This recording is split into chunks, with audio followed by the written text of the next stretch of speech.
وهو لغايه النهارده بيتابع الاهلي. واحنا هنقول لك يا كولر الدوري الحراق ده هنسميه دوري عماد النحاس. بجد يستحق الاشاده عماد النحاس، شابوه لغايه اما نرفع الدوري باذن الرحمن ونتوج بيه الماتش الجاي. وبجد عماد النحاس اللي هيقلل من ادارته للخمس مباريات اللي مسكهم بفوز على اقوى الفرق، اللي البنك الاهلي النهارده ده احرج بيراميدز وكسبوا 4-2، واحرج الزمالك وتعادل معاه. نفس الامر مع المصري اللي كسب بيراميدز والزمالك وتعادل معاهم في الدور الثاني.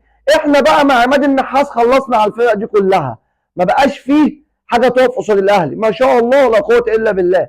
بجد كل واحد لازم ياخد حقه، عشان في ناس تقول لك ان عماد النحاس مدرب على قده. لا يا عم، مفيش حاجه اسمها على قده.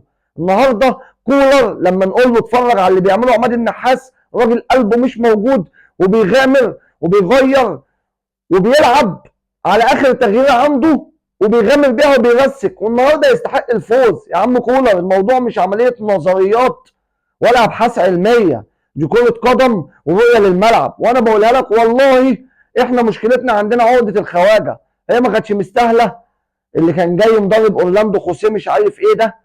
بس احنا هنقول احنا النادي الاهلي ولازم نحط كريزه على التورتايه. بس انا بقول لك واحد زي عماد النحاس ده والله مدرب محترم، وبجد ان شاء الله ناخد الدوري الماتش